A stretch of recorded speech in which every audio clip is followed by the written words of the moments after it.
Ons gaan aan met ons volgende sessie en sonder 'n omhaal van woorde.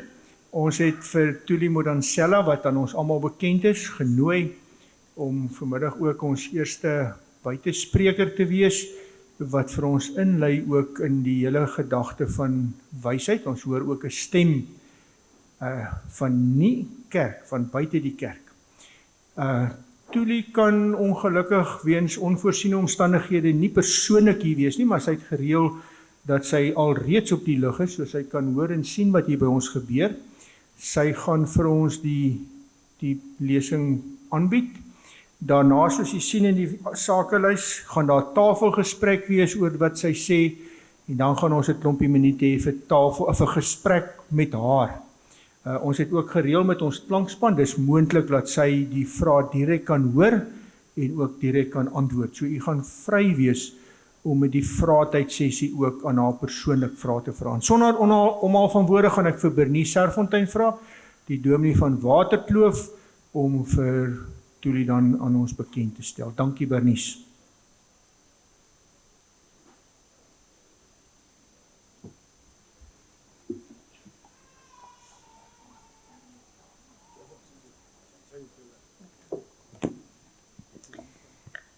Dankie, voorsitter. Good morning, ladies and gentlemen. It is my privilege to welcome our keynote speaker, Professor Thuli Madonsela, to the 22nd meeting of the Northern Synod of the Dutch Reformed Church. We as a synod are deeply aware of our need for wisdom in a very complex and challenging South African context today, and to be meaningful church in this context. Professor Thuli Madonsela is a South African advocate and professor of law, holding a chair in social justice at Stellenbosch University since January 2018. She served as the Public Protector of South Africa from October 2009 to October 2016. And it is in this position that Professor Madonsela has flourished as a courageous defender of the people of South Africa against corruption and maladministration. Professor Madonsela is currently lecturing in social justice, along with her passion for shaping a new generation of leaders by focusing, as per her Tuma Foundation, focusing on deepening and defending democracy, rule of law, through people empowerment for ethical leadership, development and peace. These are just some of the numerous reasons why we as church consider her an essential voice to listen to in our quest for wisdom in being meaningful church today. In my humble opinion, however, one of the greatest pieces of wisdom we can draw from Professor Madonsela is summed up in her Twitter account display name, #kindnessbuilds. Kindness builds. And leading by example, Professor Madonsela advocates an attitude towards life and a leadership style guided by kindness. And they're not in any pious, sentimental use of the concept of kindness, rather kindness or compassion as a way to radical inclusion, justice, wholeness, harmony. In a recent panel discussion hosted by Youth Capital, Professor Madonsela made the remark that in a country that is currently stuck in stunted growth economically and socially, our people are our greatest asset. She highlighted the important role churches could play as crucibles or hubs of social capital, as they have the opportunity to break down class barriers. Professor Madonsela further pointed out that in a context where we see ill or asymmetrical distribution of social capital, it is through initiatives where each one of us, and that includes the church, uses our social capital. And it is in such a context where we use our social capital that we can extend ladders of hope to various communities.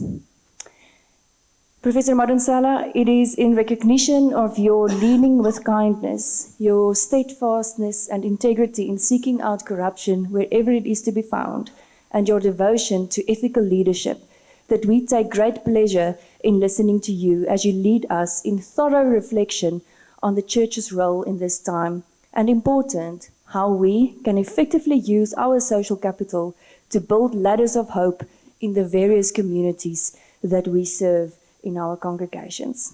Ladies and gentlemen, please welcome Professor Thuli Madonsela.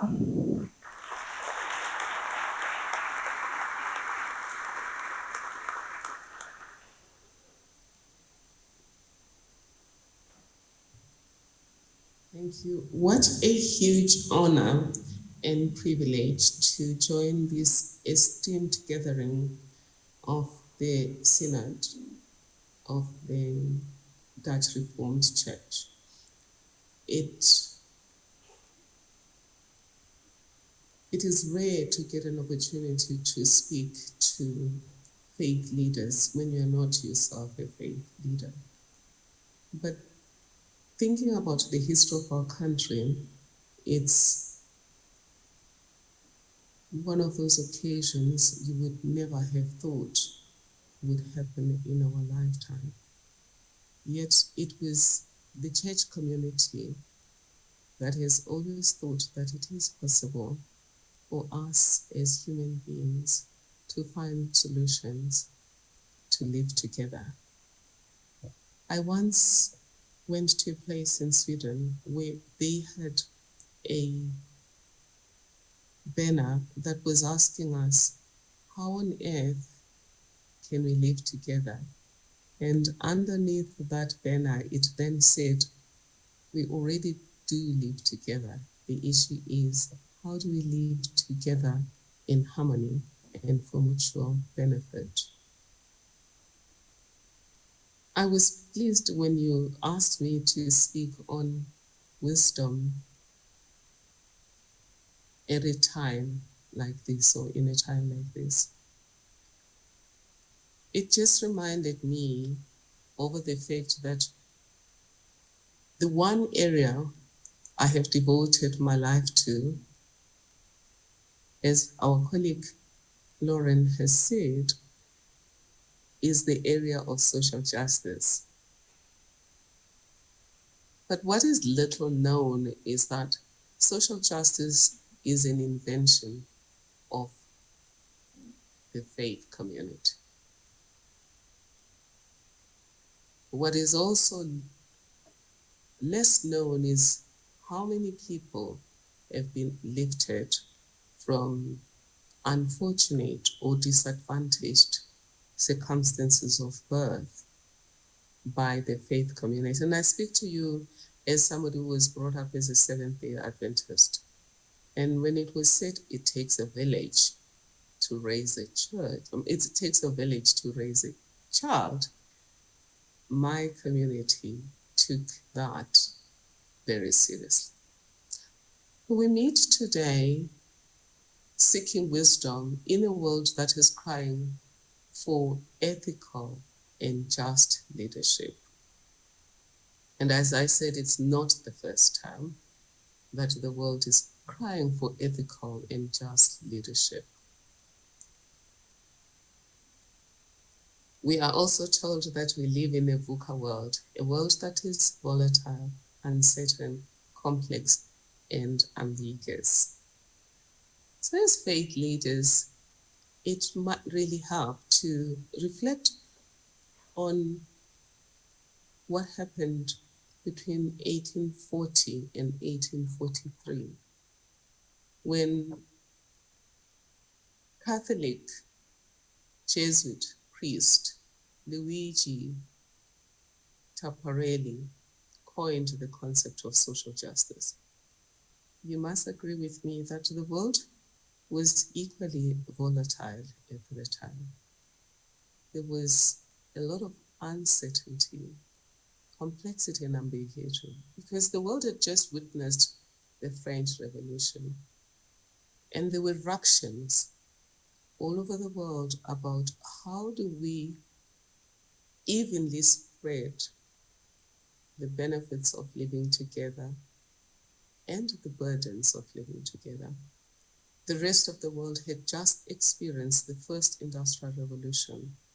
And whilst it made life easier by automating, but it also made things more difficult for people, because for those factories and all of the commercial farming that emerged, people were displaced from land, and people formed the Army of Workers. And I need not talk about the history of this country. Around the very same time as Luigi Tapparelli was coining this concept, we had ructions between the working class and the property owning class within the white community, but the biggest ruction was between the indigenous communities, indigenous African communities, and the community that had come from Europe.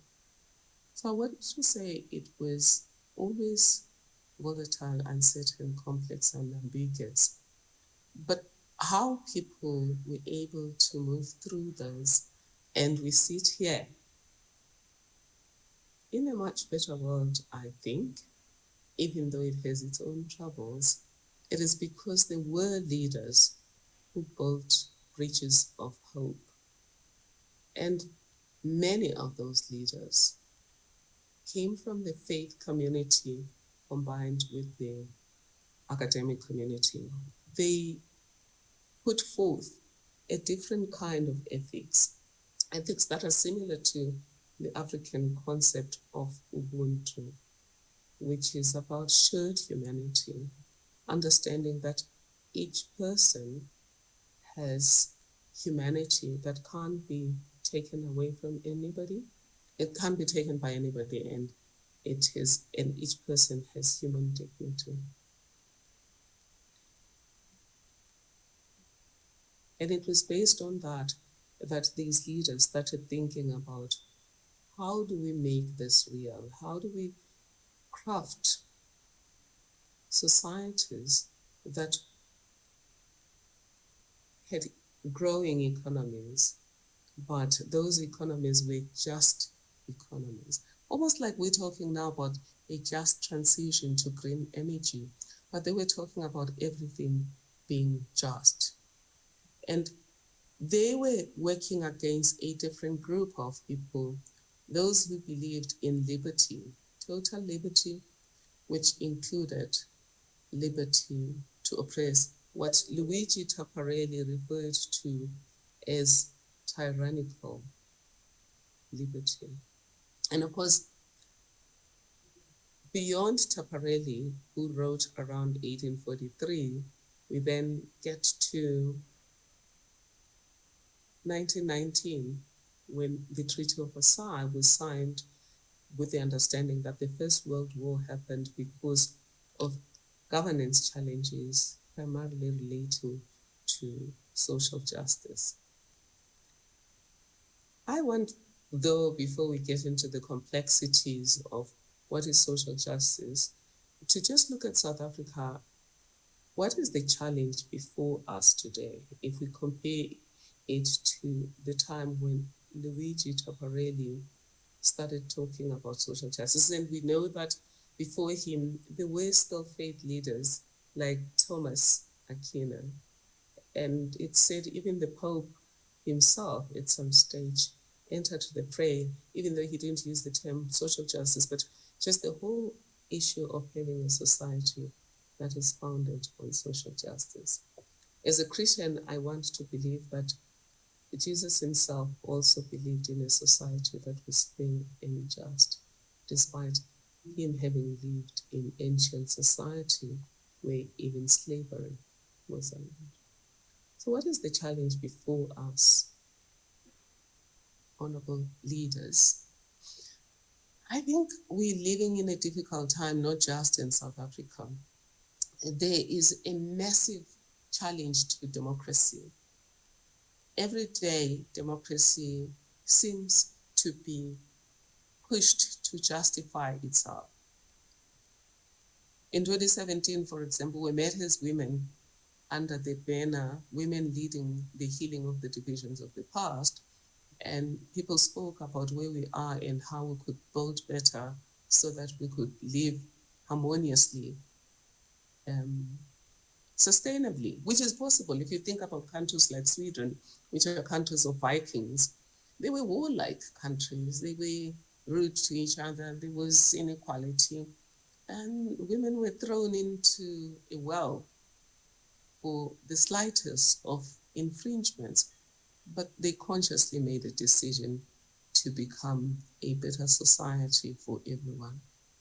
And I think we are stuck in that situation, and we're looking, or I'm looking at, among others, the faith community, because of what I've seen the faith community doing in the past. And I'm not suggesting that the faith community never did anything wrong, but I'm saying when we were at a time like this, when it seemed like we couldn't bank on tomorrow, it was leaders from the faith community that helped us to turn things around, practically bend the future through turnaround leadership.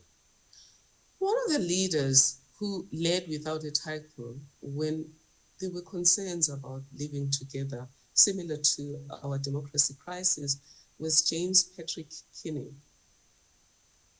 Around the Jim Crow laws in the US, he wrote a poem titled The Cold Within, which I believe is relevant as democracy faces this challenge of justifying itself.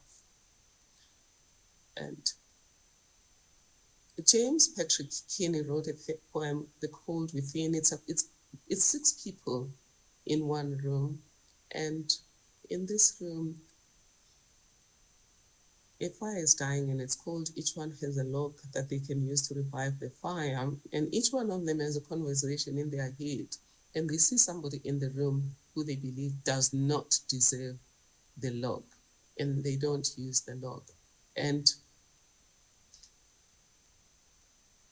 James Patrick Kinney says, for example, one of them decided not to use the log because as a Christian, they saw somebody in the room who did not belong to their church. So we're talking denominationally here, not even a different faith like Muslim or Baha'i or Hindu. The next one looked at the room and saw a black person and thought they didn't want the black person to benefit and they were going to keep their log. Another kept their log because they were rich and they saw a poor person in the room and they thought the lazy poor should not get my log. The poor person in their head also, they saw a rich person and they kept their log because they didn't want the rich person to benefit. A black person saw white people in the room and said, these people have been exploiting my people for a long time. It's time for revenge. He kept his log. And the last person I call a mercenary. I'm certain you, like me, know a whole lot of friends and relatives who will never give you a cent unless they can claim it from SARS or the South African Revenue Services.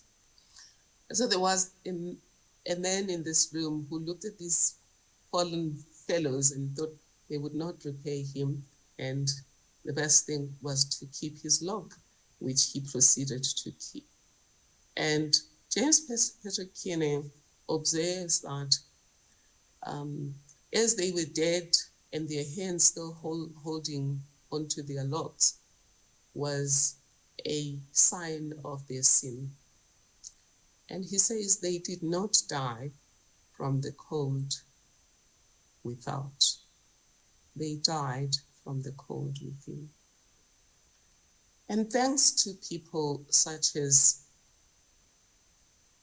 Luigi Tapparelli, globally, humanity has not as a group had to die mass extinction because we destroy each other, as happened during the First World War and the Second World War, and as happens sometimes in domestic conflicts, as we had in this country. We've had leaders that have stepped. In this community, for example, within this group, we had leaders such as Beyers Naudé,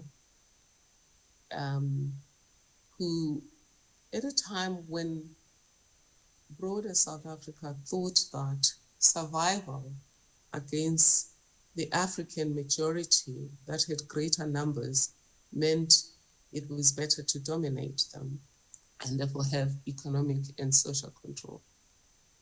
Of course, that probably worked for a little while, but leaders in the faith community, like Beas Nodia, did not think it was sustainable. They also thought it could not be reconciled with the idea that there is no color to the soul. And I had the fortune of meeting him and him paying for my studies for my second degree. And it was always a question for me that I was raised as a Seventh-day Adventist, and one of our songs was, "There is no color to the soul." And how was it that in real life, though, there was that racial classification law, particularly the one of the 50s in the group Aries 8, that said humans could only go where their color is assigned. And the assignment of your color, as we saw yesterday when we visited the Apartheid Museum, meant an assigned economic and social life. So leaders in our country decided they were not going to die from the cold within, as James Patrick Kinney thought, and as Luigi Taparelli thought. So the role of the faith community has been, I would say, sometimes contradictory, in that at times the faith community was used to open doors for oppression. But by and large, the faith community has opened our eyes to injustice and the relationship between injustice and peace. And here I have a picture of Boyes Nodia and Bishop Tutu, but we could count in the faith community people like Asa Potman and people such as Mangaliso, Bishop Mangaliso Mkajwa, among others. So what do we need wisdom for now? Going back to the quote within poem, I would say democracy is dying, partly because of the endurance of the legacy of social injustice, partly because of leadership and governance failure, at the core of which is the issue of ethics, and partly because, again, of that enduring legacy of the past, there is polarization. And part of the reason we now have polarization is because when I was investigating together with the Public Protector team, the state capture allegations, the Gupta and Zuma families hired a firm, a PR firm in London, whose job was to divide and conquer. And they came with a slogan about white monopoly capital and basically made every Black person feel that every white person is their enemy and every white person is rich and every white person is an agent of white monopoly capital. And all Black people who work with white people are agents of white monopoly capital, except they're white people that they themselves were working with, because Bell Pottinger was a white law firm. And a whole lot of the people that have worked with the Zuma and Gupta families are white people. So it was really not about black and white per se, it was a divide and rule. But where you and me need to pay attention, my dear leaders, is the fact that that campaign would not have divided us if we were not already divided. That gaslighting would not have succeeded if there was no gas at all. And the gas came from the fact that despite having one of the best constitutions in the world, we remain unequal. And the structural architecture of that inequality follows the contours of colonial unjust laws, apartheid unjust laws, and patriarchal unjust laws. So, for example, we know that unemployment in our country is currently at 55.5%. I wonder if you're aware what is the breakdown of that group according to the racial categories that determined where you live, what jobs you were allowed to take, your rights in terms of land, whether or not you could own a business despite having your money, etc.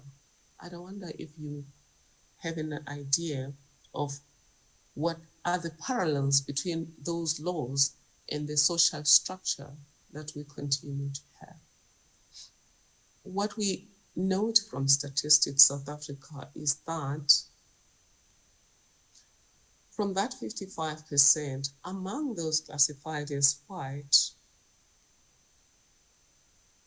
poverty is at 1%. Within that 55% of poverty, among those who are regarded as Asian or Indian, only 6% are poor. And then among those classified as colored, within that 55%,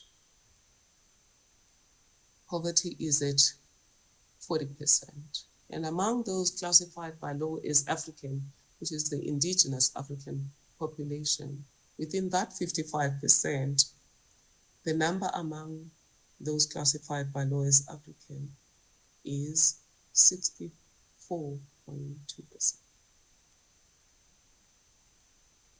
So that says, as Justice Edwin Cameron says in Daniels versus Cribante, the past remains with us. It is not done with us until we reckon with its justice demands. Moseneke, Jay, says the same in Minister of Finance versus Van Heerden. But I think it's Madiba from whom we have to ask for a bit of wisdom. Nelson Mandela said on the adoption of the Constitution that this Constitution is giving us freedoms that we can use to create other freedoms. And I have reckoned that we got two freedoms, political freedom and legal freedom. And these freedoms, they place on many of us, and I include myself here, the burden of privilege. And I'm privileged because education, which was partly paid by BSNOD and partly paid by the Swazi Council of Churches, because for the first year, the Swazi Council of Churches paid for me, as no one could pay for me then. Then the United Nations took over for my second year. So I am privileged because of my proximity to power, because of my political background. And my children are privileged because of the social power that we have. We might not have the economic power of having benefited from land dispossession, job reservation, and things like that, but we have a lot of social power that makes life easier for us. And collectively, then, we have the burden of privilege. And why must we discharge this? Going back to James Patrick Kidney, democracy will die if too many of us feel that it's not working for them. I believe that as long as there's injustice somewhere, there can't be sustainable peace anywhere. And there are twin challenges to a democracy. The one being the social and economic disparities, together with the polarization. On the other side, it's governance. And for me, I think the governance is linked to the social justice one. We see corruption, we see state capture. And I was reading an article recently that was saying, I think it was yesterday in the Financial Mail, that was arguing that in China, the corruption works. Yeah, no, it was Sunday Times. In China, the corruption works because it provides people with access to certain spaces, but the corruption is used properly. Well, I don't think corruption should be used in any spaces whatsoever. But here's the deal here. Because of the imbalances of the past, almost like having a monopoly game where you have two teams start together and then eventually you kick one team and you dispossess them of their properties and you give them to the remaining team, which is your blue team, and you kick out to the pink team. After a while, you say to the pink team, you can come back, but you don't reset the game. So what then happens is that the pink team has minimum opportunities to really operate on fair competition and true excellence. And I think what apartheid robbed us of, patriarchy robbed us of, was true excellence. And you would say now we're supposed to compete on the basis of true excellence. But if markets are controlled by one group, access to finance is controlled by one group, and land is disproportionately in the hands of another group, that diminishes fair competition, but it also creates polarization. Why I personally went back to social justice, though, it was because I realized as public protector that we were not going to make progress on anti-corruption and good governance if we don't make progress on social justice, because people kept justifying that they corrupt because the system is already rigged against them. Well, not everyone who has been corrupt has that justification. But what I found was that the very same people who are stolen from through corruption become the fodder that is used by corrupt people to support them.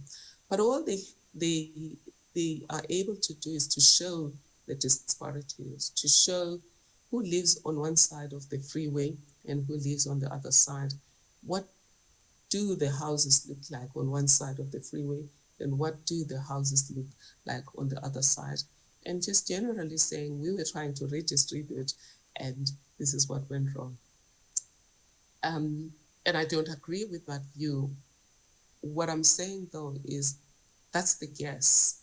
The gaslighting people, as we saw in July last year, the gaslighting people because there is discontent. I also think it's not just a question of peace though. The United Nations has always said that equality and peace are two sides of the same coin, and that peace and injustice cannot coexist. And I believe that.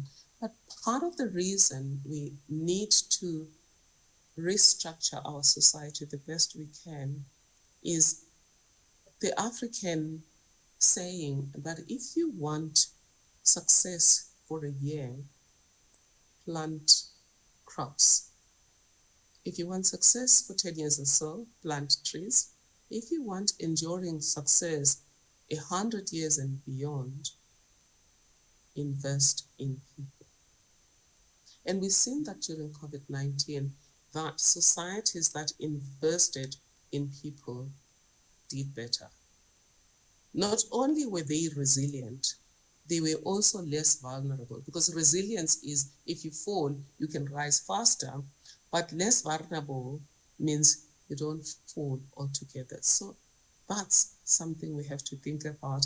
And one of the fables I know about this is a fable about a farmer, which I would like to end with.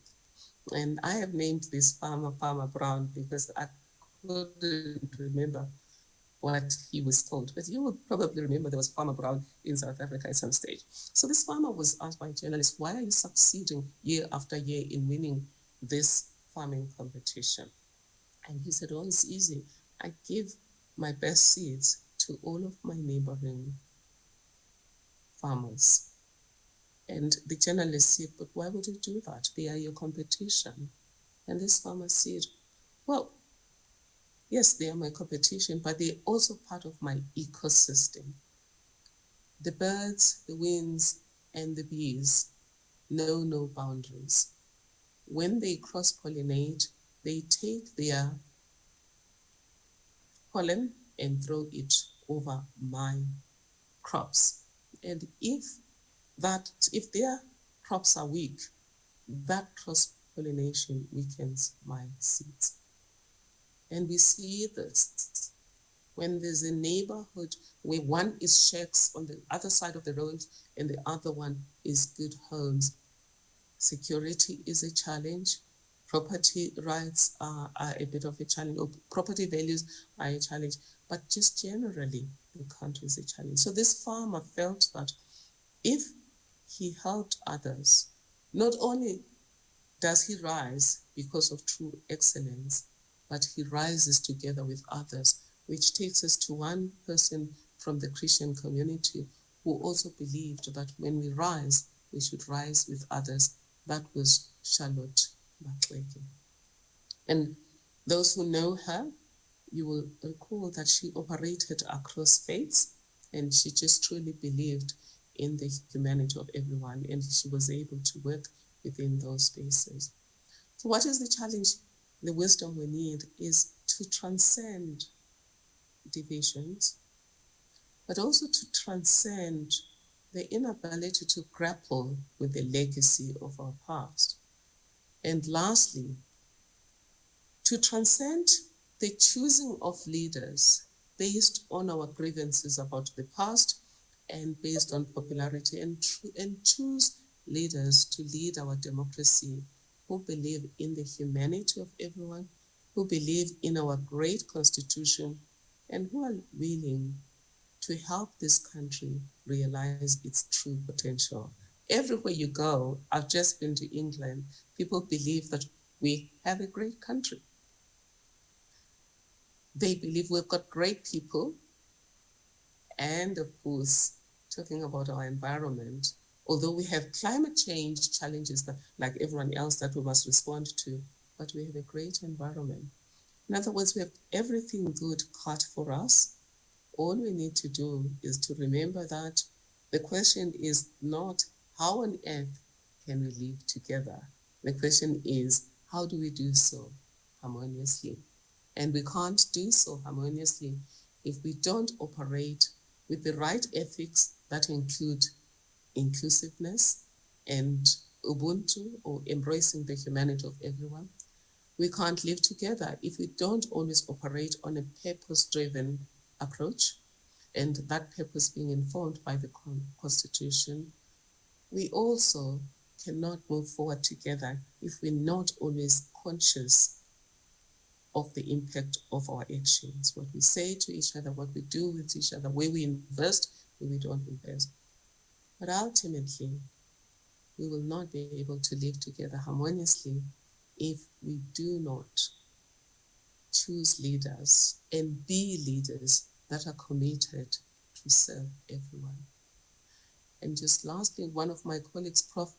said, what we just need going forward, and this is his wisdom, is three things: picture, purpose, action. Where do we see ourselves in the next 5 years, 10 years, 25, 50 to 100 years?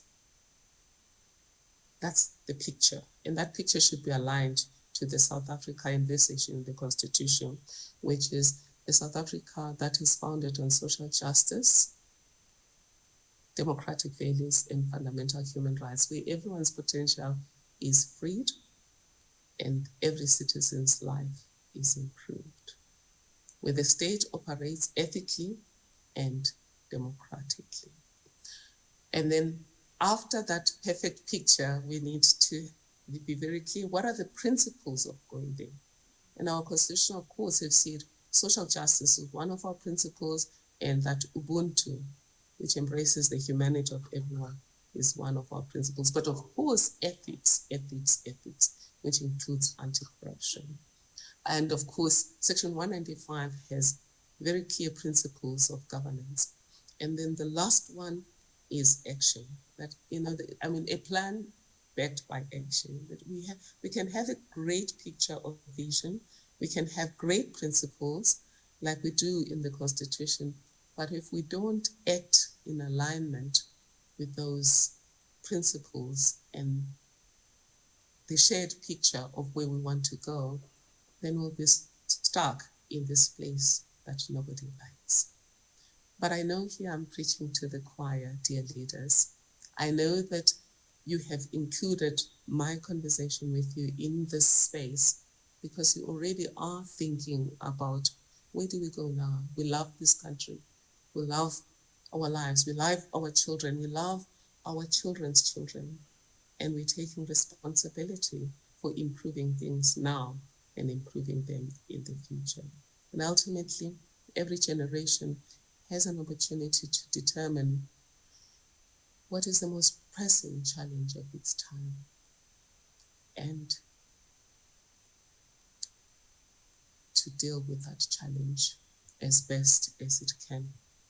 Leaders like Prof. Noordelike thought the greatest challenge was apartheid and embracing each other's humanity. And they gave us political freedom and legal freedom. And included in that are people like Pixley Kaseme and people like Prof. Noordelike and Nelson Mandela, Albert Thuli, Helen Suzman, etc., from different faiths. They determined that we needed to end apartheid, we needed to embrace each other's humanity. And they delivered a constitution and political freedom. What we collectively need to then decide, what is the nature of our baton as we take over from them?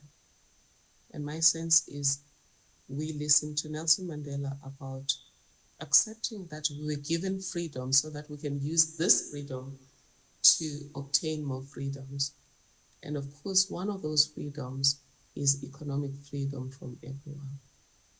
And another freedom linked to that is security. And security is part of the absence of peace, because peace is not just the absence of war. So if you link those two, progress on social justice, progress on security, I think that this country is going to do fantastically. And that will be possible if we accept our humanity. And we thank our Creator for causing the cosmic forces to conspire to bring us together in our diversity. And we use that diversity not as a liability, but as strength.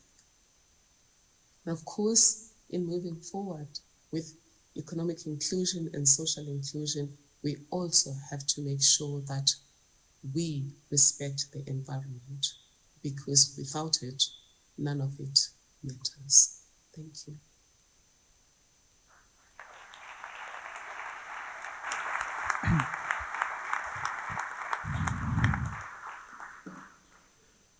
Thank you, Professor Madonsela. In our agenda, we set aside some 20 minutes for roundtable discussion, and thereafter some questions to you. Thanks a lot. Collega's, julle kan so om die tafel vir so 20 minute gesprek hê. Baie dankie, kom ons sluit ons tafelgesprek af. Ek gaan met u voor ons weer vir Professor Madonsela terug verwelkom. Die reëling met u so tref, as u 'n vraag aan die professor wil stel, dat u vinnig, u weet, aan my regterkant, u linkerkant is daar 'n mikrofoon, aan die regterkant is daar 'n mikrofoon, as u enige vrae aan Professor Madonsela wil stel. Dan loop u vinnig soontoe, dan gaan ek maar vir u vra, stel uself net voor. As die dominee of die ouderling kerkraad sit en stel u vraag. Gerrie, wil jy 'n vraag stel? Jy gaan so. Professor Madonsela, welcome back, and it's time for some questions to you. Thanks a lot.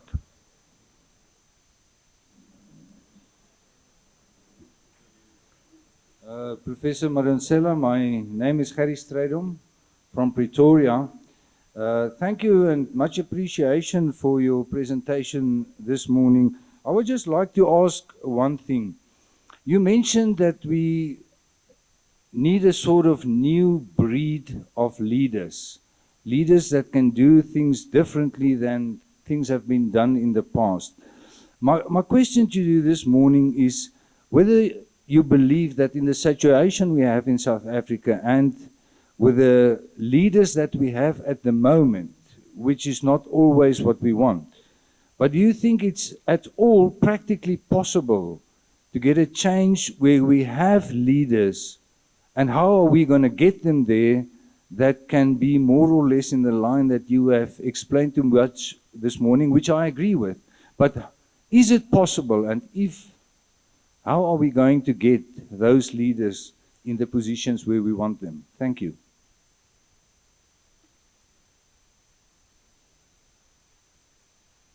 Thank you, sir. My starting point would be, we are the leaders we keep looking for. Just judging by what you've said, I get a sense that you have a picture of what the country should look like, a set of principles for getting there, and possibly a plan. And we need to use the spaces that have been created by the Constitutional Court to send people to local government. Okay, local government already there's an opportunity for anybody to go, but to send people to provincial government and national government, and with no disrespect meant to people in parliament, the truth is some of the people that go to parliament go there because they cannot find a job anywhere else. We need to make sure that those benches are filled by people with a picture of the South Africa we want, the right principle, not just principles of equity, principles of ethics, the ones that are prepared to look bad in order to be good. And I can give examples of that. In my own private life, when I was public protector, I had an option to choose to look incompetent or lie and say, I had changed my mind, which legally I was entitled. I was being accused of perjury because the legal papers were saying in Cape Town the powers of the public protector are binding, and Pretoria they were saying the powers are not binding. And then maliciously, they unleashed the prosecutors, the hawks to investigate this matter. And the choice we had there is again to pay now, pay later. There's so many examples of good leaders that are prepared to pay now, whether they're in industry or they're in politics, but a lot of them tend not to want to go to government. So my advice is people like you should go to government. From our side at Tuma and at Stellenbosch to a certain extent, we're playing our part in raising young leaders that believe in this country, that believe in peaceful coexistence, that believe in the Constitution, but above everything else, that believe in integrity and the ethics that underpin integrity. Thank you, Professor. Willem? Hello, Professor. I come from the flatland, van die platteland. So I only speak English out of self-defense. So I'm going to try to express myself. What I want to ask you is, we can easily see social injustice by looking at around us and seeing economic diversity and seeing what's happening. But isn't there a shortage of cultural intelligence, of people looking beyond the social injustice, looking deeper, saying, what are people's backgrounds? Because, for instance, when we hear something in the media, we hear people quote Jan van Riebeeck, yet they quote him in different centuries, like Fanie Cornelius said, 16 Voetsack. But isn't there a shortage that we just don't know each other's background culturally in South Africa? Would that in any way help social injustice? Just getting to know the background of diversity and the background of our people. Absolutely, same. As part of the Musa plan for social justice, we're looking at building bridges of hope, and they're not just about making it economically easier for everyone to rise if they work hard, if they study, if they play by the rules with integrity. But we're also looking at how do we build bridges between communities. That's why Louise van Rijn won the Boat Bridger of the Year. I don't know if you know Louise van Rijn. She is the woman who started Partners for Possibility, and she used it to get principals from successful school and CEOs from successful companies to partner with principals that are doing badly and help them to co-lead or to support each other to lead. And they found there that the principals, regardless of where they came from, learned something from each other, because the fact that somebody is running an unsuccessful school does not mean they're stupid, does not mean they're not innovative. It just means there's a piece of the puzzle that's missing. And the business people that went into the scheme, they found that they learned a lot about human dynamics and about businesses that are serving a diverse community.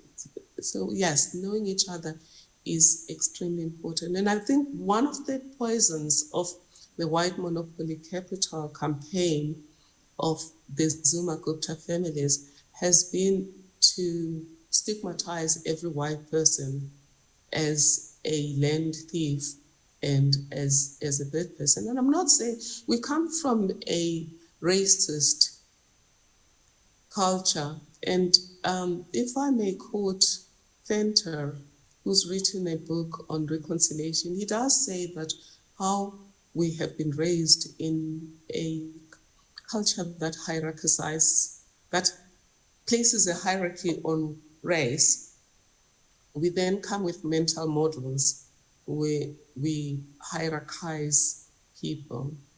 But if we're consciously aware of it, and if we mix with everyone, we start to know people better and know that, for example, just because somebody is white does not mean they are like the next white person. Just because somebody is colored, they like the next colored person. We learn to understand that humans are different.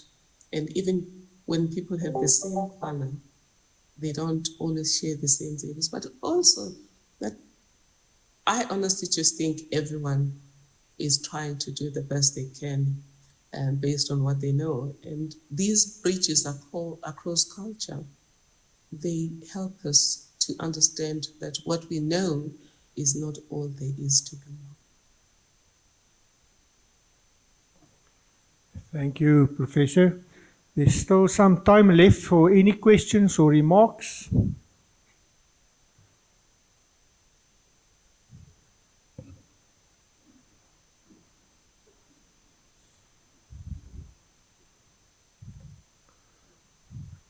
Dominee Moses. In the absence of a question, I can raise something. There is a question, Professor. It's Okay, from thank you, Moses Zulu, the pastor from Lusaka. Thank you so much.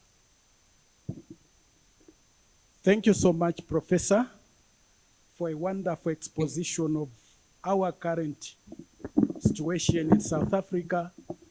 At the same time addressing the situation in Zambia. What is your advice?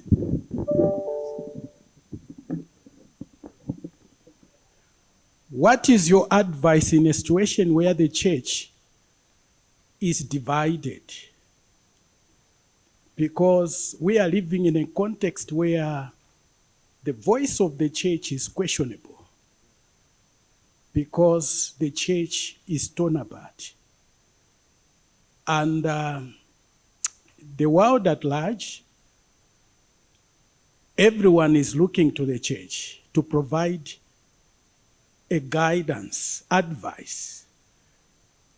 But speaking from the context of our country, Zambia, we found ourselves in a situation where some of the leaders of the church were involved promoting social injustice.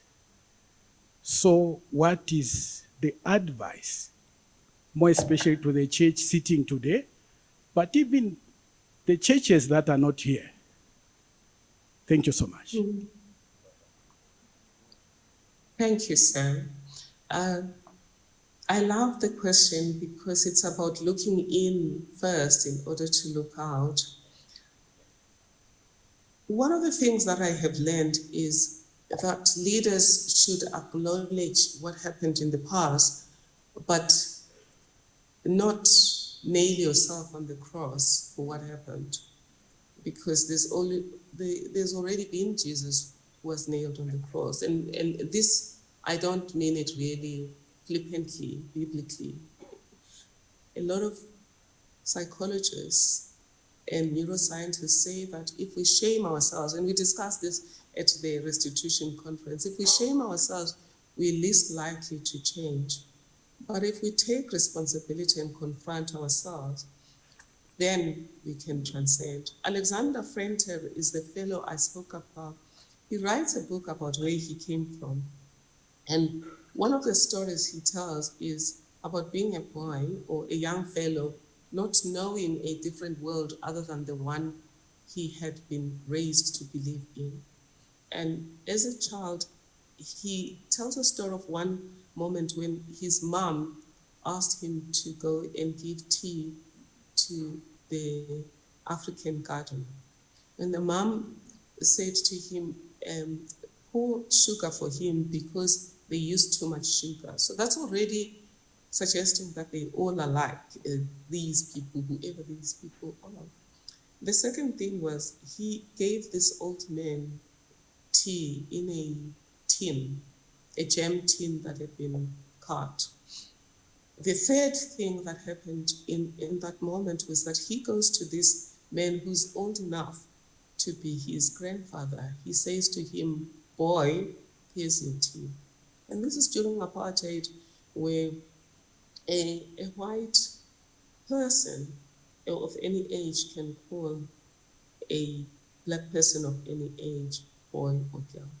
So he did that. And at that stage, he didn't know that this was wrong. But he says he recalls the flint of anger in this man, that even though this man collected the tea and say, "Dankie my baas," but he could see the rage in this man. So, but what happens now? Alexander Venter studied theology in a different place, and the people who raised him made him understand not only the worth of every person, but the interconnectedness of humanity, that if I harm you, I'm harming myself, because metaphysically we are connected. Life is connected on this earth because God is one energy into which we all linked. Once he learned that, he changed his approach to fellow human beings. And he was constantly questioning himself about how he's treating people. Not because he's a bad person, because that's the way he was raised. And he's changed, and now he's helping people to understand in what way do you foster inequality, especially social and psychological inequality, without intending to do so. So regarding the church, I would say we need just a values discussion, because often people don't realize that they're on the wrong path. As Alexander Venter tells us, after he had converted to this different kind of Christianity, his father was a fellow Christian, saw him praying to a black woman and touching a black woman, an older woman, so it wasn't anything, sexual relations or anything. And his father disowned him, because again, his father was a product of a particular era. And for me, the idea is just to lead people to the light and be the light and salt of the world, as the Bible tells us. But without, again, without being self-righteous, because I think at any given stage, we discover a truth. It's not always the absolute truth. I mean, we've discussed race, we haven't discussed gender, how women of any group have been treated. We haven't discussed how the LGBTQI community has been treated. I mean, in one of the events where I spoke to church leaders a few weeks ago, one church leader said he thinks it's his divine right and his duty to preach against homosexuality. And again, for me, I just said, if you're not sure what to do, why don't you take Jesus from his Jesus's mouth? He never preached against those things, and then leave those things to God. But I can't speak for people. I can just say to people, why not come together and form a picture and say, based on the Zambian Constitution, based on the Universal Declaration of Human Rights, based on what the Pope says the faith community should do to be the light and salt of the world, what picture do we want to draw, not just for South Africa or Zambia, for this world, given the fact that it's going through turbulence because some feel they are left behind? And when demagogues and fascists come to them and say, we're here to save you, though lying to them, they jump and work with demagogues. That's why we had the Holocaust and a whole lot of atrocities where people jump when they hear demagogues, because they're just looking for anything but the pain that they're going through. So just say to people, let's form a new vision. Let's agree on the principles we're all going to be governed by, and let's have a plan on that. And at Tuma, we also train people on what we call epic leadership. But leaders should be ethical, which includes integrity, compassion, ubuntu, kindness. They should be purpose-driven. When you do or say things, consider to what end are you doing that? But thirdly, even if the end is right, what will be the impact, including unintended impact? To you, to the family, to everyone's families, to the environment, to future generations. And lastly, what I'm about to say or do, does it show that I'm committed to serve all of humanity, not just people like me? Because when we're children, we just want justice for ourselves. I too wanted justice for me. It was justice as just us. As I became more conscious, I wanted justice for people like me. And for me, the starting point was women, then it was Black people, then it was the working class, etc. But that was justice as just us instead of justice. Then eventually it occurred to me that we need justice for all, but it was still, again, I learned as a public protector that I shouldn't be a crusader. I should work with people because everyone is capable of making a difference for themselves and others. So there we move from welfare to working with others. So it was firstly justice for me, justice as just us, justice for all, and eventually I hope that I'm at the right stage where it's all for justice. What does that mean? It's all hands on deck to advance justice for all. And that's why at Stellenbosch University, we have the Musa Plan for Social Justice. And that's why at the Tuma Foundation, we talk about working together across all bridges to deepen democracy so that it can work for all of us, so that we can live peacefully and sustainably wherever we are. Thank you. Thank you, Professor. We have still some time for one or two short questions. Dr. Kobus. It's Kobus van Wijngaard speaking from the inner city of Pretoria.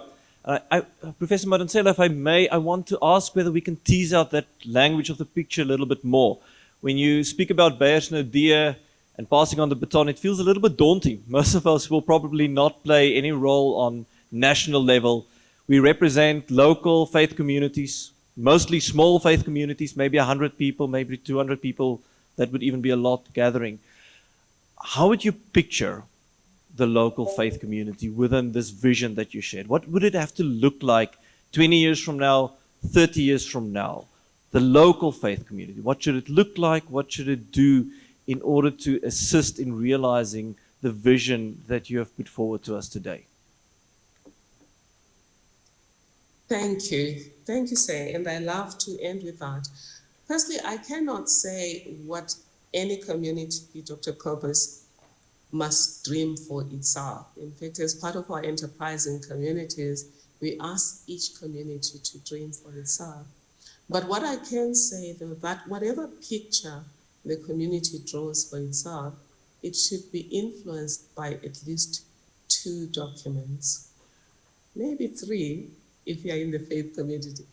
That picture should be influenced by the Constitution, which says we are adopting it in order to heal the divisions of the past and establish a new society that is based on democratic values, social justice, and fundamental human rights, where every person's potential is freed and every citizen's life is improved. So at a local community, we have to ask ourselves, who is in, who is not in? Leave no one behind. And within a community, there's also sub-communities. Which sub-community is being left behind? I'm at an event now where we're talking about ending slums and ending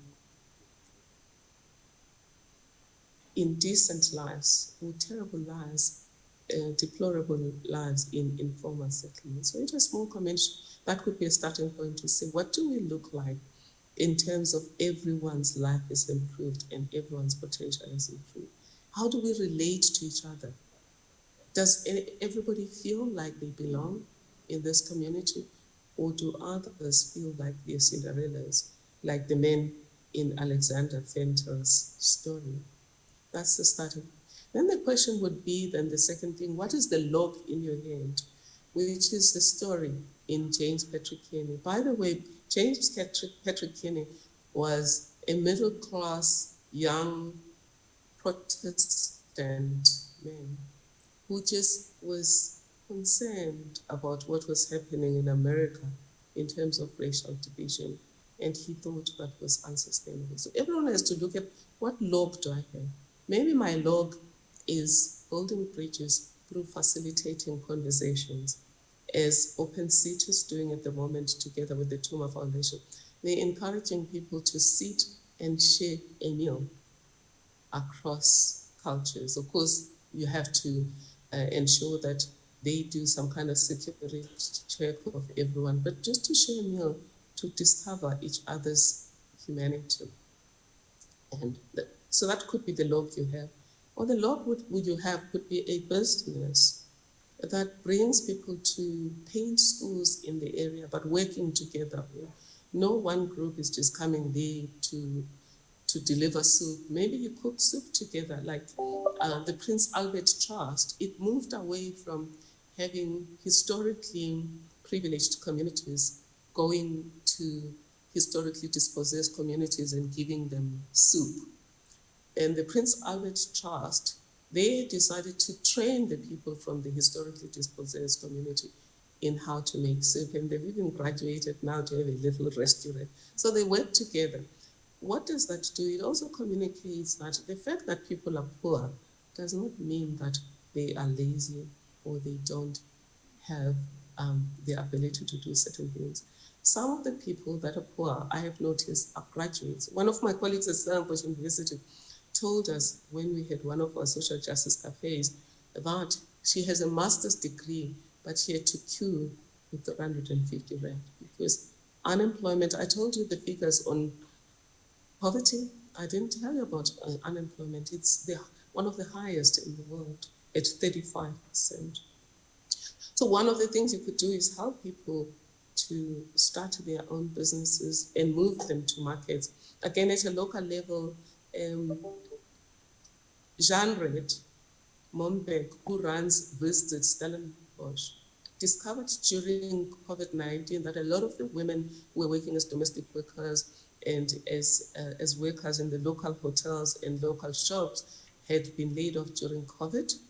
And it was not likely that all of them would be brought back because the shops would have had to operate with skeletal staff. She went into the internet and taught herself how to make bags using thrown away plastic bags from Checkers. She did it herself until she got it right, and then she trained one of the women who's now coordinating. Today, those women are earning a minimum of 4,000 rand a month from these. They call them bags for food. So maybe you might not make bags, but you could facilitate people getting into markets where they can sell these bags, which is what Jean read. does. She has taught them, they're now able to do the beds, but she uses her social capital, her networks, to make sure that these women are able to sell those beds. My last case study is a child by the name of Daniela Tekis at the age of 9, and this is not virtue signaling, this is just a particular family. When she realized that we are climbing mountains to give children, to give girls pads through the Trek for Mandela, which is run by the Nelson Mandela Foundation together with Imbumba, and we're also climbing mountains to raise money for student debt. And we have made sure that students graduate. We've made sure that all students come back. They're not deregistered because they're owing. She thought her little contribution beyond climbing with us, which she has done, was to write a book, Lola the Spy Dog. And for every book she sells, she gives 20 Rand to these two causes. 10 Rand to Action for Inclusion to end student debt, and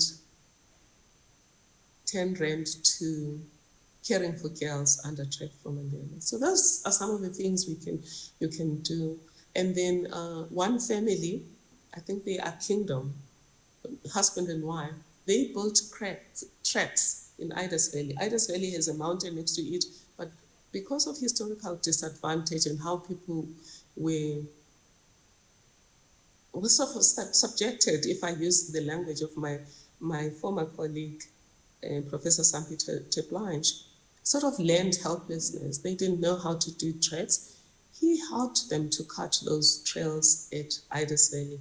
And now the youth, which is led by one young fellow there, Ian Hendricks, they're able to use those treks, firstly to keep themselves busy, to learn as they walk together, but also to attract tourists.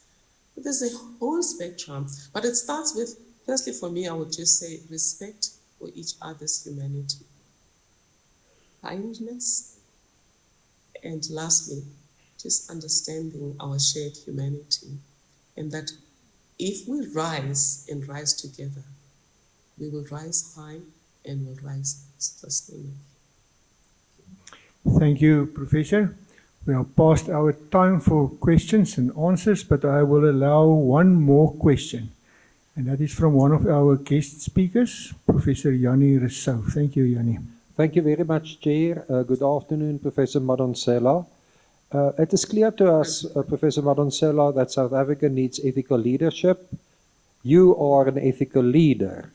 Will you consider entering politics to fill this void for South Africa? This country desperately needs you. Thank you. Prof. Rousseau, that's very kind, However, I have determined that we all have a purpose in life. And I'm not joking. When I have time with God from when I was a child, that has never been a dream of mine. I do know, though, as Plato said, that if we don't raise our hands in order to govern, we will may be governed by people who are not competent to govern. And that's why I work at Stellenbosch and work with colleagues to raise leaders who understand ethics. And I participate at the beginning of the year to get all of these young leaders to read the Constitution and to take an oath to state that they'll implement the Constitution. And you would say, oh, one of our students has urinated on another. That's a story for another day, but you know that it takes a whole society to raise a child. And when a child misbehaves, if your child steals, for example, you can't say it's because they're taught how to steal. So I'm often surprised when people say these things have happened because Stellenbosch has a particular culture. These things happen at the beginning of the year without being defensive for the university, understanding that the university has a restitution statement. Perhaps that's another thing that villages could have, a restitution statement. It doesn't mean you're going to pay people money. It's just acknowledging what happened in the past. So yes, I will not be a leader in government, but we're teaching young people ethics, at the core of which are ethics of justice, because justice is an important ethic, kindness, but also truth and integrity, which obviously eliminates corruption, fraud, and all of the things that have put us in the mess we are in as a country. And at Tuma, we have also another training for them. Yes. Thank you, Professor. We have got 2 or 3 minutes left for you to make any short remarks to conclude this session before Dr. Marinda van die Kerk says some words of thanks to you. Thank you, Professor. Few remarks to conclude. Thank you, sir. Firstly, Baya Danki for this amazing opportunity to engage with you. We've come this far as a country and as a world because people engaged. As I was writing, for example, I wrote about a group of martyrs that went to Lusaka to talk to leaders of the ANC. And therefore, just dialogue is one way we can find each other. Secondly, I hope this dialogue is not just with me, that there can be engagement with people from different classes, from different colors, and different genders about where does it still hurt and what can we collectively do about it. And the last thing, of course, is the fact that we have a beautiful country with a beautiful constitution and extremely talented people. However, we have to make sure that we become the leaders or we elect the leaders who understand the Constitution, embrace the vision in the Constitution, embrace the values in the Constitution, and have the abilities and the character that enables them to deliver the society we've chosen to become based on the Constitution. And thank you. May God continue to bless you, and may you continue to be the salt and light of the world. Thank you.